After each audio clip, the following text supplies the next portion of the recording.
Situational success factors, the factors that can change how successful you are at getting a short sale completed. Now, this doesn't have to do with you, but it has to do with your own situation, like what kind of loans you have, is there any extra liens, who owns the loans, who services them, how many taxes are there, do you have a true hardship, are your payments current? All these things make a difference. First of all, one of the biggest things that can make a difference is who is your loan investor. And it's kind of a strange name because most people just think that they got when they went to the bank and got a loan, they got it through Fifth Third or whatever, and that's their bank. Maybe it's sold, and so that new company's their bank. But most of the time, the person that you deal with over the phone or bank with, they're just a servicer. They're just like they answer the calls for somebody else who actually owns a loan, normally another large corporation. Freddie Mac and Fannie Mae are the biggest owners of loans, and they, I believe, make up close to 50% of all loans in the United States are owned by Freddie and Fannie. They're kind of quasi-government organizations that were given special privileges for buying large blocks of mortgages. Typically, they only purchased A paper. That's like the good credit loans and things of that nature. Although part of what got them into problems is that they stopped always doing that and following good lending guidelines. That's why they're being bailed out right now, which means that if you have a Freddie Mac or Fannie Mae loan and you know it, which normally you would never know it unless you ask your servicer, that's the actual bank that you're going to be talking to, and the people, the collections people that will be calling you, writing you letters. You can ask them, hey, who owns the loan? And usually they'll be able to tell you. The government has given Freddie Mac and Fannie Mae extra incentive with all their bailouts to work with you on a short sale. So that's a good thing. That's a good situational success factor. Also, FHA loan. FHA is not an investor, but they guarantee a loan. And so all sorts of rules apply and extra things, but in general, they allow you to make it easier to do a short sale. If you have an FHA loan, oftentimes they'll give you an extra 90 days, even if it's right before the sheriff's sale, to go ahead and get your house sold, get it listed. Sometimes, even if you don't have an offer, they'll come out and work with you. Most banks won't do that. They require you to have an offer before they even talk to you.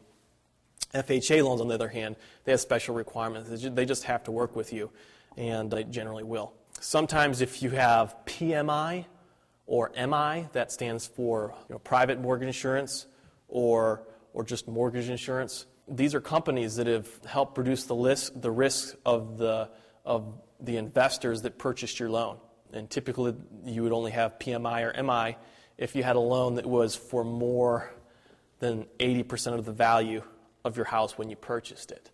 So if you purchased your house for $100 and you got a loan for $90, that $10,000, the difference between $90 and $80, was insured by a mortgage insurance company typically. And there's a little extra fee for that. The investor, when they start to do a short sale, will make a claim on that PMI or MI. And so that's an extra person that has to write off on the short sale. And sometimes, occasionally, they will be a little hard to deal with. I've seen PMI companies try to work extra hard at getting you to pay something back. That's just something to keep in mind. Usually, you don't have to pay anything back. Occasionally, with MI and PMI, you will, if you have that on your loan. If your servicer is extremely backed up, you're seeing all sorts of news about them, oftentimes that servicer is going to be a little slow about answering your calls, getting back to you, working a short sale through. So that makes it harder, especially if you have a short time frame. You just have to ask, how backed up are they?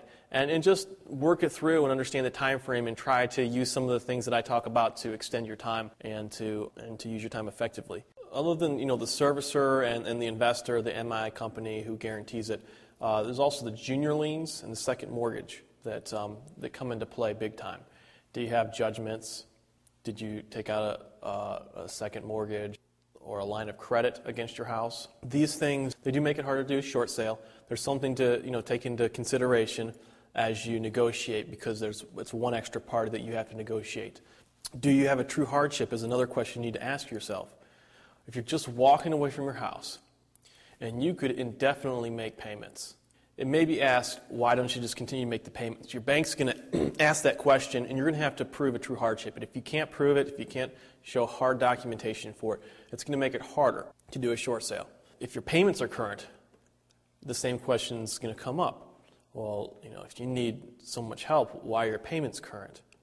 And that goes for payments on other loans as well. If you're making payments on other loans, the bank may ask you, why don't you stop making payments on those loans and make payments on our loan, and then you'll be good. And you have to have an answer for those things. None of these things are insurmountable. If you pursue a short sale, generally you can do one. How upside down are you? That's another question to ask yourself. How upside down are you?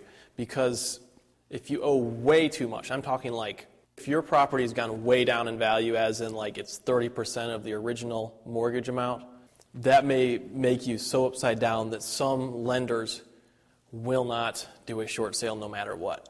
And that's something that you could ask if you're in that situation. You want to ask your lender, hey, the market values have dropped this amount. Can I still do a short sale, even if I'm going to be getting an offer for X amount? If it's way below, then you want to ask that. Those are situational success factors to consider. Very few of them will make or break your deal as long as you have time to work out a short sale, present offers, and negotiate with all the parties involved.